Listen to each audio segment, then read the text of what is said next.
Taira Honorable King, there is this alleged meeting by NPP for President Muche said, Yera Afenyo-Markin and so, Yampamuri in party. Abusianwaimo, Ena, 80s Alcomo and a DNT, and opinion on also, and Bribi a trim, Yedika Kai, Sir, and Kebeya, on also Sunday, we see Canadian seminal. A bayanki enjoy the Canadian in our pine. I do think, sir, decision be say, allegedly, person who feels, sir, no cry. Now, sir, no crabby woman, do you think that it is going to affect the party? NPP for the Sarkins are they willing to come on power 2028? May I enjoy this conversation? Sent it to yesterday to Afenyo. You are talking about Agyapong. But the guys were rushing to Afenyo's car. Because in your mind, what took place in the election on the 31st of January 2026, where the votes from Afenyo's constituency was that huge for Agyapong. They see him through Agyapong. And that, mark my word and cut today's day, that when they succeed in getting Kennedy out, the next person that will be forced out of the party will be Afenyo-Markin. That's a bold claim. I'm telling you, what are we discussing with Agyapong? Agyapong made a statement regarding the Afari incident. Is that not the case? Yes. And I said, I have listened to the tape 30 times. And I'm not exaggerating. Now, what was the import of the statement? All he said was that the Afari situation, you cannot just blame the NDC, a 15-month-old government, for not having completed it. And that the NPP too must take a fair share in the blame. When he said that, he said someone was trying to give me an eye that he should stop about the NPP. That was did provoke me and said that, you see, when I said NPP, you are eyeing me. You must speak the truth and that it is Ghana first, and we are not doing politics. These are the words of Agyapong. That we are not doing politics. And indeed, we cannot be doing politics with our health infrastructure, with our education and everything. And what he stated, was he stating a fact? Or he was just lying? Is it not the subsequent statement on Net2 TV where he said that he will release files which will spill the beans essentially? No, but the point is which is becoming the basis for these. So that's why I'm laying the foundation. So after this statement, a nationalistic statement, taking a national position on the matter, then they released some of the social media antics of the party. They took him to the cleanest. Look, I have never seen insult like that. But sometimes I wonder whether people understand whether insult do anything. If I come and sit here and insult me, I laugh over it too. To the extent that my own younger sister Mavis, Polika Mavis, even said that he might have lost memory. So I say, hey, then I have to come back again. Now, look, you people, is that how you want to go? So he also flared up. What I'm trying to say is that you are a party that is already disjointed. There is no cohesion. They may be lying to themselves when they come to the public. Right. As we speak, if you were to go to Bantima constituency, there is fire on the mountain.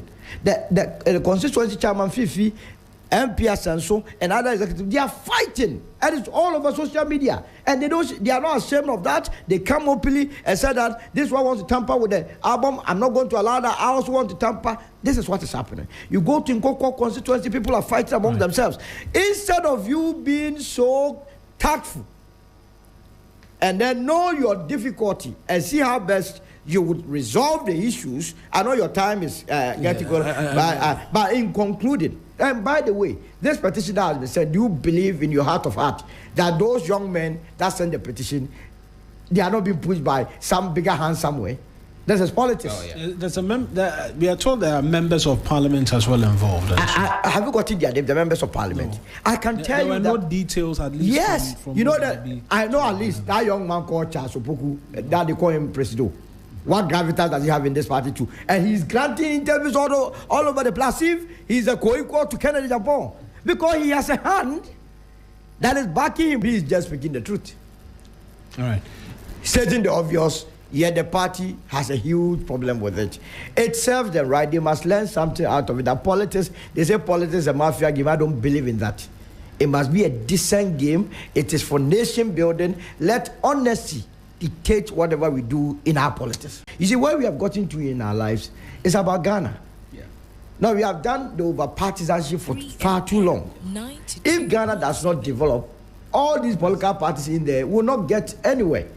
Because you assure people that you are coming to improve their lives. If the national economy does not improve, then where would your party get to? Now, to even make matters worse, recently, are you a free? And I thought that statement should have called for disciplinary action. Are you a free? Granted an interview. A leading figure in the Bawumia campaign. And said he lied, and said Ken lied. No, they're different from that. He was saying that, the upcoming elections, internal elections, boldly said that from the regional executives to the national executives, they will go heaven and earth to make sure that only Bawumia loyalists wins the election. I mean, is it a position that truly represents the true ideals and principles of the party? And if you are saying that Ken is being petitioned because he did not represent the party in good stead before the public, then what about this statement? Coupled with the statement that will be made by the flag bearer himself, disassociating himself from the very decisions that he was part. Remember during COVID, President Akufo-Addo came to tell us that in his darkest moments, the only person that he discussed issues with was Dr. Mahmoud Bawumia. So if somebody has so much confidence in you, so much trust in you, took all the diabolic decisions, including digging of hole at Ridge, and then you get the opportunity to lead, having first of all come back to us to apologize for all the things that you did not need to distance yourself from it. It doesn't show a mark of a good leader. You understand? You say you weren't part of it. It's a fuel. They were increasing anything anyhow. To the extent that you told us that he did not even know that fuel prices had been increased some few days into elections. When he knows very well that there is a standing formula that is applied. So such a person, if you come to do that and he is not hauled before the disciplinary committee, then who was? And by the way, this petition that has been said, do you believe in your heart of heart that those young men that sent the petition, they are not being pushed by some bigger hand somewhere? This is politics. Oh, yeah. When I saw what happened yesterday at Alisa, I said to myself, those that are leading, do they even understand the issues that they are dealing with? Eric, what are we talking about? We have been told that Kennedy has made a certain statement. Is that not the case? Which was played last week here. We all listened with rapt attention. Can anybody, in sincerity, in honesty, point to any defect in that statement? Can anybody point to any paragraph in that statement that suggests that Kennedy was dragging the name of the NPP into disrepute, nor was all representing the new Patriotic Party in good stead? I have listened to the statement more than 30 occasions. Not many times. 30 times. And I'm not exaggerating, just to find where the problem is. But I found none. But it reminds me of the history of the party itself. And I believe that the earlier the party really they want to be seen as a third force, because we are gradually warming ourselves into becoming a second force, the earlier they dispel some of the past notions, call some of their past leaders into order to reform the party, the better. Abuziani NTA journalist panyin baako afutuo a wode ma MPP fo mpanifo a je se wo kire omo se no omo kra na omo ho no hwan na ekotwe Kennedy akompre ko Japan so pen stature ene se panyin a waba beye wo party nim no omo hweye e wo decision omo beteki afa no so omo pam no ho esanse Kennedy akompre ko Japan enye ni paketo asa a omo betimi ama nkora bi akwa na asem so se omo ka wa bra asem na nkase mu na kra na o kan ye no bone bi ani hu ayaye no kre ene wo ka. Be careful with trying to call people like Kennedy Agyapong to a disciplinary committee meeting. Who are those who are going to constitute that to call him? If you look at the towers of the NPP currently, I think he himself mentioned it, and I agree with him, that he's among the top 10 in the country. And you can imagine those who are going to consider, is it the top 10 who are going to invite him or another group of people? I respect the rule of law, that a committee is a committee set up by the party. But you see, it would look like you are coming now to give justification to a statement that you have made, which is nationalistic, and everybody has seen it to be a good statement.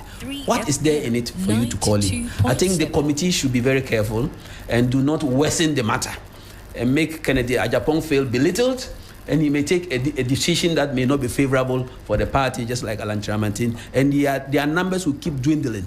And at the end, UP Plus may even really come and pass. No, them. maybe we are taking over. UP is taking over. No, maybe. should the flag bearer of the party be stepping in? And perhaps that'll be the one last one I do round, because of the point that has been made as to his stature. The persons at the committee level who possibly is a former roads and highways minister, who's the chair of the committee, and all of that. Should we be seeing the flag bearer or other members in the person of former President Akufo-Addo himself, Akufo-Addo, stepping in to calm the waters in terms of what is happening within the party?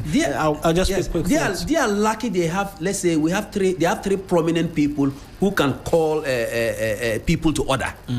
The two former presidents, and then Bawumia himself. If Bawumia wants peace, go and liaise with the former presidents at the background. Like, remember during the youth elections of NDC, our national youth elections, there was some problems. Yes. What did JM do? He called them, sat them down. Problem ended. It was a flag bearer. This is what leadership is. I think there's a problem of leadership in the party. If not, this thing wouldn't go this way. The moment people start attacking, one leader will come out and call people, hey, please halt it, or else where we are going is dangerous. I've already said it. For every major election, they lose a prominent person. And that shouldn't be happening. Right.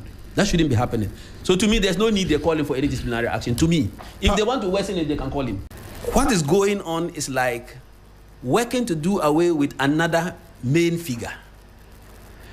And knowing very well that this man is not just a street boy. Yeah. He has been a main financier, a mover and a shaker of the party. He came and made a comment. What was his comment? He made a factual statement which has evidence that the two political parties are to be blamed, not only NDC. That means that he's also blaming his party. And from what you are seeing, he appears to be appearing more nationalistic than being partisan. But let me ask this question. Why is NPP, let me say, bloggers and everybody fighting for Abroye? 3FM. Is it not freedom of speech? 2.7. I don't know fighting for freedom of speech. Yes. What Kennedy did? What is it? Is it not freedom of speech? And factual statements? You say, we are in this country fighting that, we fought against the criminal libel law, blah, blah, blah. Kennedy is a Ghanaian who wants a hospital for the people of Kumasi. We had a running mate who is a doctor in Kumasi, and Afare Hospital was standing there 90% incomplete. The money meant for that building was there. You didn't complete it. Then you leave power. 8 years, you move the thing from 50-something% to 90-something%, and you left it. And you went and spent millions to start Agenda 111 scattered everywhere. When one of that hospital alone could take 5 of Agenda 111. Meanwhile, you had a vice president, a doctor from Ashanti. But you couldn't complete it. Kennedy comes to say, look, we caused it.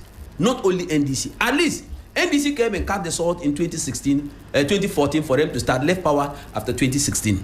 And you took over from 2017 up to 2024. What did you do? Why didn't you complete it? If you really love the people there, why didn't you complete it? He made a factual statement. We are both to be blamed. Then you say, no, the way you have spoken, you've spoken too much, it's against party laws. Which party is above the national interest? Which party interest should be above a national interest? That's why I'm saying that these are the very people who are crying for freedom of speech. But when a member in their party makes a statement which is nationalistic, they say they should go away with him. But what I feel sad is the people who are always behind this noise, cameras and the rest. Look at those young boys who were there campaigning, Kennedy must go. Look at them. Kennedy can employ all these people, feed them. These people can just see that they don't even understand what they are doing. And this is how our politics is going. We get the young boys who are virtually doing nothing. You just gather them, give them a banner, and they come and they are making noise. Some of them even didn't have a good trousers to wear. And they are saying Ken must go. Ken sponsored this party's Congress. You know what it means? Ken bought pickups for people to campaign and win elections. The new Patriotic Party still holds very high credence in this country. And I pray that when matters are looked into, we find an amicable way of resolving it. I have sat down to do an observation of grassroots politics. Right. And Kennedy holds a sizable part of the grassroots of this country from both sides of the arm. Both people in NDC and NPP love him because of his philanthropic acts and gestures that he puts out. I think the polls by Musa Dankwa in terms of support base across both parties backs to an extent what it is that you're saying. And so Kennedy Agyapong is not an individual that you can easily disregard or want to bring a negative action to. It has adverse consequences on our own political party and growth. On lots of